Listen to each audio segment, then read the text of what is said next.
We have this new chapter. A very good morning, children. The chapter's name is Materials, Metals and Non-Metals. This chapter we study about the various metals and non-metals, their properties and how do they react with other elements. I hope you have spent your summer vacation well and you have done the activities. So now we have just recapitulating whatever study material was given. The video is on that study material only. So here are the metals. Iron is a metal, coal is a non-metal, sulfur is a non-metal, aluminium is a metal, copper is a metal. So there we come to know about certain things, certain properties which are known as physical properties. So what do you know by physical properties? Physical properties are those properties which you superficially see.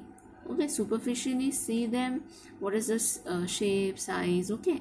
And then there are other properties which are known as chemical properties. Chemical properties are those properties on which how do they react. Chemical properties is basically on reaction, okay. Physical properties is superficial. So we come here to this activity is there. Take a small iron nail, a coal piece and a thick aluminium wire and a pencil lead. Okay, what happens, there is this topic known as malleability. And what happens when you hit this iron nail, it will become flat. A coal piece, it will break. Aluminium wire, it will become flat. Pencil lead, it will break. So we come to know iron, which is a metal, it will become flat. Coal piece, which is a non-metal, it will break. Aluminium wire, which is a metal, it will become flat. And pencil lead, which is your non-metal, it will break. So we come to the new word which is known as malleability. Malleability is the property of metals by which it can be beaten into sheets. Now this is an external property, so it is a physical property. This malleability term is very important. Malleability is a property of metals by which it can be beaten into sheets. It is only applicable to metals but not non-metals. Next we come out to this term. Can you hold a hot metallic pan which is without a plastic or a wooden handle? Then what will happen? It becomes very hot and is difficult to handle. So we come to know about something known as conduction. Now what is conduction? Conduction Conduction means your traveling of your heat. Okay. So we come to know that if you see about this, if iron if we use, it will be a good conductor. Sulfur if you use, it will be a bad conductor. Coal is a bad conductor, copper is a good conductor. So we come to know that your metals are good conductors, whereas your non-metals are bad conductors. Okay. Next we come to another important property of metals and non-metals, that is ductility. Whereas in ductility you will not see in case of non-metals, you will see in case of metals. What is ductility? The property of metal by which it can be drawn into wires.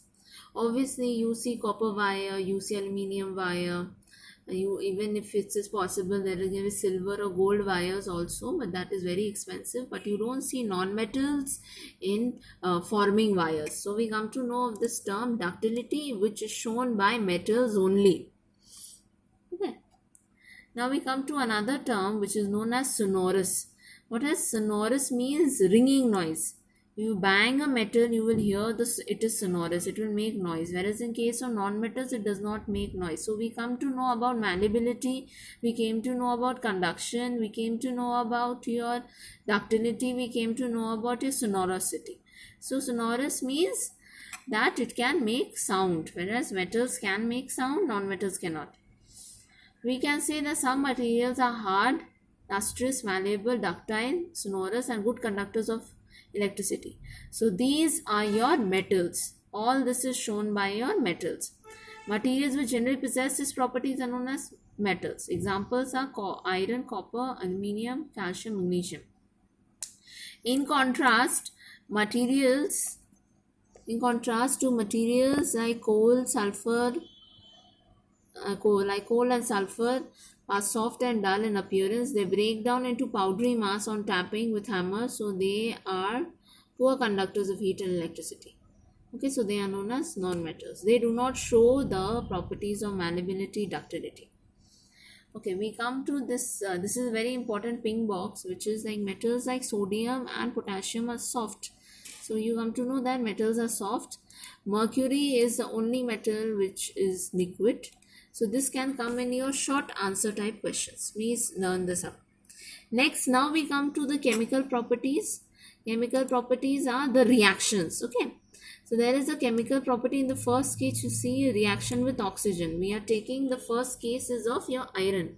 What happens when your iron reacts with oxygen? When iron reacts with oxygen, water, you will get your rusting. So this is the type of your rusting. Here is iron rust. Okay, so in moist air, it's what are the bases or what are your conditions for rusting to take place if question comes? Your answer will be moist air. To moist air, that means moisture should be present together with your oxygen. So like this rusting takes place. Okay. Next we come to another reaction of magnesium with oxygen. It was given in your study material. It was solved. It forms magnesium oxide.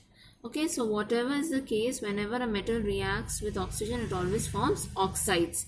Please remember it. Okay, this is the test where you want to test whether your iron is iron oxide or whatever oxide is acidic or basic. We come to this realization in this reaction or activity that your iron oxide turns red litmus paper blue. So that means that your all oxides of metals are basic. All oxides of metals are basic, turning red litmus paper blue. Next we come to this important reaction where your copper, what happens when you keep any copper material, it when it's exposed to moist air, please make sure it forms a mixture of copper hydroxide and copper carbonate. Copper hydroxide and copper carbonate, and it turns green. Okay, I have some photographs to show you. See, this is a copper pipe. When exposed to moist air, it's turning green. This is turning green. Why is it like this? Because it forms copper hydroxide and copper carbonate. Please learn this reaction. Okay, because copper carbonate is green and copper hydroxide is green. Next, we recall the burning of magnesium ribbon. Okay, this one is your burning of magnesium ribbon. This reaction is your burning of magnesium ribbon. It forms magnesium oxide. Now this magnesium oxide, if you test for your basicity or acidity, you will find that it turns red litmus paper. It will turn your red litmus paper blue. So we come to know that all metallic oxides are basic in nature. All metallic oxides are basic in nature, whereas if we come to study next day, we'll study that all your non-metallic oxides are acidic in nature. Okay children, so we learnt about physical properties, we learnt about chemical properties, the terms malleability, which is beaten into sheets, ductility, which is drawn into wires. All this are important terms. This come in your short answer questions, MCQ. What do you mean by malleability? What do you mean by ductility? What do you mean by sonorosity? These are all physical properties because it is superficial properties. Whereas if when it comes to reactions, it is known as chemical properties. Of reactions, it is known as chemical properties. Okay, so reactions are there. You have to learn these reactions. Iron also, magnesium also, and reaction of copper with moist air. Thank you children. We'll come up with the next video on the coming week. Till then, you revise this chapter, learn the study material well, learn these definitions, malleability, ductility, sonorosity, activities you read. I hope you have understood till here. Thank you children.